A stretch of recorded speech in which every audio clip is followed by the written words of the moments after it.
Story 1. When I, 32 male, was 19, I cheated on my girlfriend. I understand it was a crappy thing for me to do, and I regret it. When my ex found out I cheated, she decided to tell my parents. When my parents were informed of what I did, they kicked me out and scolded me, telling me I was a disappointment. I tried multiple times to beg them to give me another chance, but they told me they wanted nothing to do with me. I told them I had nowhere else to go, and they told me I was an adult and needed to deal with it alone.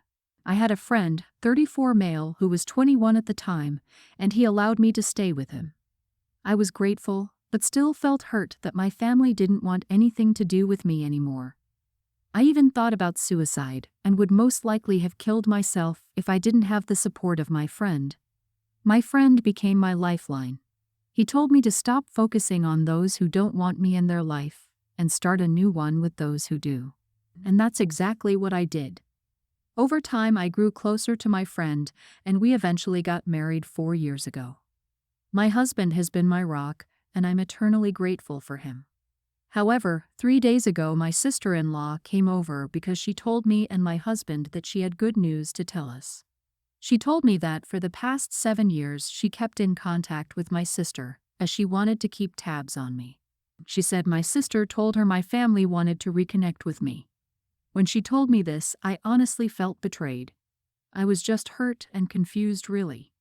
I didn't understand why now would be the time they want to reconnect with me, and was even more hurt that my sister-in-law would keep such a massive secret for 7 years. When I refused, it led to my sister-in-law getting mad at me. She started saying how I should forgive them, how I'm holding on to grudges, and how they're remorseful for not keeping in touch. This just angered me even more, and it led to us getting into a screaming match. This eventually led to my husband kicking his sister out. Not even an hour after she left, I got text from my sister and brothers begging to talk to me. I didn't understand why they wanted to finally speak to me after over a decade. I didn't care and just blocked their numbers. However, my husband sided with his sister, telling me that her approach wasn't right. Still, she was right about me needing to forgive my family. This upset me, and I told them they had years to reach out to me and missed their chance. I told them I came to terms with them not being in my life, and I'm okay with that.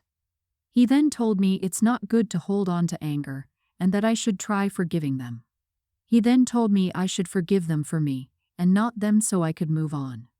When he said that, it hurt my feelings, and I started to yell at him, and told him that I had moved on, and that when they kicked me out they lost their right to call me family.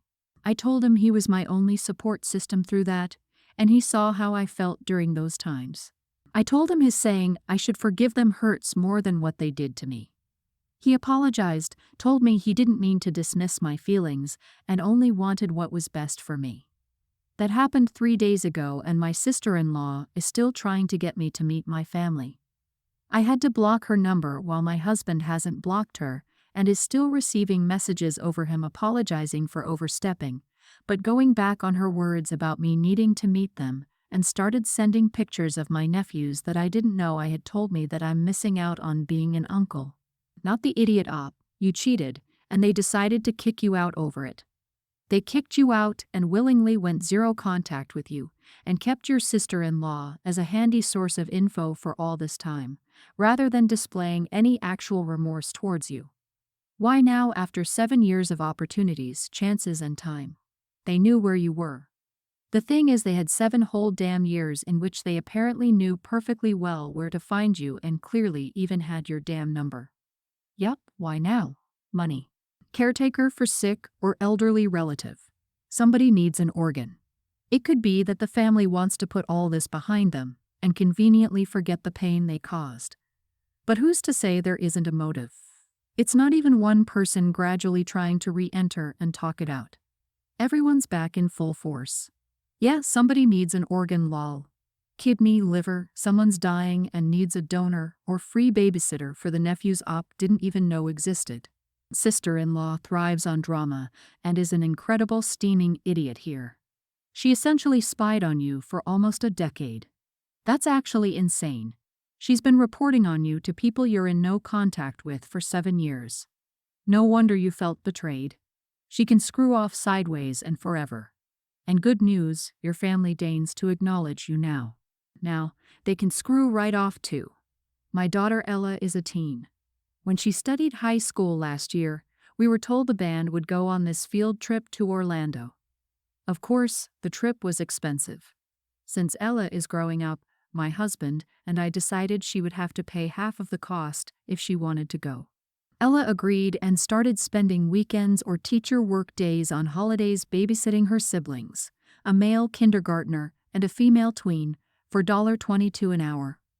Either my husband or I would stay home and make sure everything was all right, and if there were times that both of us had to be out of the house, we'd ask our neighbors to keep an eye out and pay Ella $25 an hour. We were never gone for more than 2 hours. With babysitting, some family members graciously providing her with money to help her out, cleaning and some money she'd already saved, Ella made a good amount of money, which we were so proud of her for, and made sure to voice this to her. Ella could make enough money quickly, so we planned to sign her up for the trip. But earlier this week, I was informed that Ella had been mistreating a girl in her grade for having a mental illness, writing awful notes and putting them in the girl's bag, spreading disgusting and derogatory rumors, and posting things about her online. It's a whole mess. When I was called in, I could barely even listen the moment after I was told my daughter was bullying someone. I thought I'd raised her right and told her to treat everyone respectfully and with kindness. I've never seen any signs or behavior that would ever indicate that Ella even thought badly about others. And now, after all these years, I'm told that she fat-shamed a younger teen girl. Her excuse is that someone with an illness shouldn't be allowed to get a higher test score than her. Ella was given a suspension, but it was very short. The school's motto is that they don't tolerate bullying. Yet it feels as if she was only given a slap on the wrist and told not to do it again. It also feels wrong that I'm feeling this way, but I think more should be done. The girl Ella had bullied is also in the band, and I'm pretty sure she will be going to Orlando. Would it be wrong if I didn't allow Ella to go on the trip? She paid for half of the trip, but I don't think she deserves to go. I can't think of any other way to punish her. She loves to read and isn't on her phone often. She has many friends but doesn't hang out with them often. What am I supposed to do? Take away her books and make her hang out with her friends more? Yeah, I think the trip is a good lesson, but my husband and good friend don't agree with the decision because Ella worked for that money. I understand what they mean, which is why, of course, I'll let Ella keep what she earned, just not let her go on that trip. I don't want that girl to have any possibility of being bullied again. Am I the idiot if I didn't let my daughter go on a trip, even though she paid for it? Not the idiot. She did a great job earning the money for her band trip. She bullied another kid and had to face the consequences.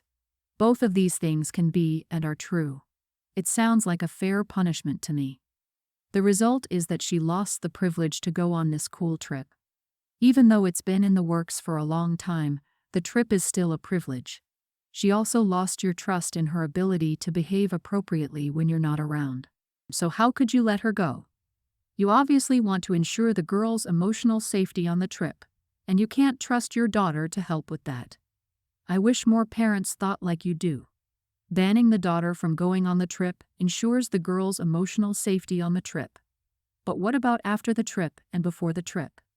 Why do I seem to be the only one seeing the risk of the bullying getting worse? OP must devise some serious punishments and let the daughter know that if it happens again, she'll be in even worse trouble. It might head off any vindictive behavior. Can you chaperone the trip? If the teacher has enough chaperones, try explaining to the teacher why you'd like to be included. Frankly, I'd say let her go on the trip, but you shadow her every move as if she were still 2 years old, even having her share your hotel room instead of another student, because she's shown that she can't be trusted on her own to behave in a civilized manner. That way, the consequences of losing trust become very clear throughout the trip, as she realizes her class sees her being treated like an infant. Basically, she earned the right to go on the trip by earning the money. She also earned direct supervision on that trip by proving she couldn't be trusted otherwise. And overall, I'd address her sense of entitlement. She's not entitled to a better grade than someone else just because she's healthier. My in-laws are furious with me for hurting my brother-in-law's feelings and reputation with my friend group. Recently, my single brother-in-law, Chris, 38 male, has been hinting at me to introduce him to women, and I've refused. Chris has been single for almost 3 years and has difficulty meeting women. He tried flirting with my friend, but she'd been cold and non-receptive. This was my friend, Grace, 35 female. Grace is not interested in him due to his inability to be faithful, and she isn't physically attracted to him. He tried to flirtatiously engage with her during a small party my husband and I had last Saturday. My husband got a long-awaited promotion, so we had a little party. During the party, Grace had grown frustrated with his constant flirting, and at some point told him in no uncertain terms that she found him physically ugly, and that his physical ugliness was only surpassed by the ugliness of his character. She told him this privately so no other guest had heard her scathing review of his personhood. Chris left the party. The following afternoon, while my husband and I were nursing a wicked hangover, my in-laws, to my surprise, called me to scold me for having abused and embarrassed Chris. After a few minutes of shouting back and forth on the phone, I reminded my husband that handling his family was his job. So, while my husband argued with his parents, I reviewed our security cameras. And honey, Grace verbally tore him apart. Grace reminded him that he cheated and divorced his late ex-wife Lily while she was battling cancer, and that he then got dumped by the mistress for being a cheater as he continued to cheat on her. Grace told him he wasn't a man of any significant value other than the few coins he had in the bank, and that there was no way she'd entertain his delusions of grandeur and beauty in the world. She also said the only thing he had going for him was his over-bloated job title as an executive director to a third-rate company that will probably collapse in the next 5 years. As a parting gift, she told him to consider some cosmetic work to improve his haggard appearance, and perhaps start praying for divine intervention to fix his rotten soul, since there is no way a psychotherapist could ever come close to fixing whatever is wrong with him. My in-laws and Chris feel that I shouldn't have told my friends what Chris did because he's now perceived by my girlfriends as a terrible person. I told them he was, unfortunately, a terrible person, and people would have always found out what happened between him and the late, great Lily. I then discussed what happened with my colleague, Natasha. She said I was cruel for having told my friend group about what happened between Chris and his ex-wife, because Chris had grown a lot in the past 2 years and didn't need to be known for the worst thing he's ever done. Natasha is dating Chris's friend, so she also knows him. FYI, I've only discussed Chris's treatment of Lily with my direct friend group, and that's only 6 people, and half of them already knew as they were also friends with Lily. So it's not like I'm screaming hear ye in the town square. Not the idiot. How can telling the truth be perceived as unfair? Chris did this to himself. It was his behavior that was the problem. Why should you expose your friends to a potentially horrific relationship? You know your brother-in-law is a cheater, but your in-laws want you to keep that from your friend, so he can continue to take advantage without consequences. You did the right thing. Oh my word, poor 38-year-old Chris and his delicate ego, running to mommy and daddy to cry that he can't get a girl to kiss him. Wah wah wah. His stellar history and an inability to fight his own battles. Wow. I can't fathom how women aren't breaking down his door to get a piece of him. He's clearly such a hot commodity. Yet no sane woman can overlook unfaithful mummy's boys who can't take a hint, nor can they understand the meaning of an outright no to the point that they have to be verbally eviscerated to leave you alone at that. Good God, I don't understand how they can be so delusional. And I'm sorry, but why does it matter if Opie talked to her friends about something? Does brother-in-law have such a limited dating pool that the only people he can date are Op's friends, especially when he has Natasha, who seems to think he's fine and has grown so much in 2 whole years? He should be asking Natasha to set him up with women. Op, he ruined his own reputation by being a crappy person. Your in-laws are enablers, and they apparently can't handle the truth. After my dad married Jane 7 years ago, he started to get really involved in her daughter Amy's teen life. I, a young female teen, felt left out. My life had been tough up to then, and I was struggling with everything. I'd lost my mom 2 years before, and I also suffered a brain injury, and was grieving the loss of a lot of memories of my mom. I was recovering and Dad was distracted with Jane. It was tough, but then my dad got along with Amy so much better, and he always seemed much more into the time he spent with her than the time he spent with me. He also shared more of his own interests with her. He took her to special places he adored that he did never take me to, and I wanted to go. He shared with her stuff he didn't share with me. I was jealous, and I was hurt. I tried to explain to my dad, but he told me it was selfish to keep him to myself and leave Amy without a dad. He also told me how her dad didn't want to know her, so he needed to fill that role for her.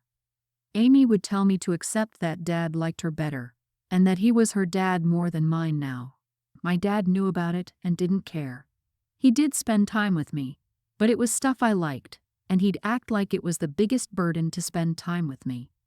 He fell asleep a few times, and he would zone out a lot and leave me to do the stuff alone, even though he was physically there. My grandpa, my dad's dad, noticed, and he started spending more time with me and creating a bond with me that we didn't have before. My dad isn't that close to his dad, but Grandpa has been the best. He even loved my mom, and he told me how sad it made him when my parents divorced. He's told me stories about her and me that I don't remember any longer. It's been amazing, and apparently, it's healed a lot of the pain of my dad's lack of interest because my dad noticed, and he got so jealous. He confronted me a few days ago saying I was ignoring him and spending too much time with Grandpa. He asked me why I stopped asking about our time together. I said it was very clear he preferred spending time with Amy and couldn't stand time with me, so I'm spending time with someone who enjoys me. He told me I don't have the right to rub my favoritism of Grandpa in his face. I called him a hypocrite and told him he'd treated Amy better than me for years. He showed favoritism to her, opened up to her, and shared with her in a way he never did with me, and it wasn't okay. I told him, and he called me selfish for saying how it made me feel. I told him she knows him better than I do, and it's not my fault. I said he allowed that to happen, and allowed her to flaunt it smugly. He walked away from the conversation. Dad decided the two of us needed family therapy yesterday. He came out with it from nowhere. He said it's the only way to fix it. I told him family therapy won't fix us when he can't even stay and have a conversation with me. He told me I used to be willing to try and now I'm not, and it's not okay. Am I the idiot? Not the idiot. He expects you to want a relationship when he's shown that he isn't willing to work towards it. He wants you to do all the heavy lifting while he puts in no effort, which is wrong. I'm going to be honest, it was good for him. He got to feel great that you wanted his attention while he could pick and choose when he give you a crumb of attention. Honey, have the therapy for you. Don't have it to fix the relationship. Therapy can help build a firm foundation for future relationships. Your mom died when you were young, and your brain injury has lost memories of your time together. Your relationship with your dad is deteriorating, and now you've found a relative who is giving you love. Your dad is jealous.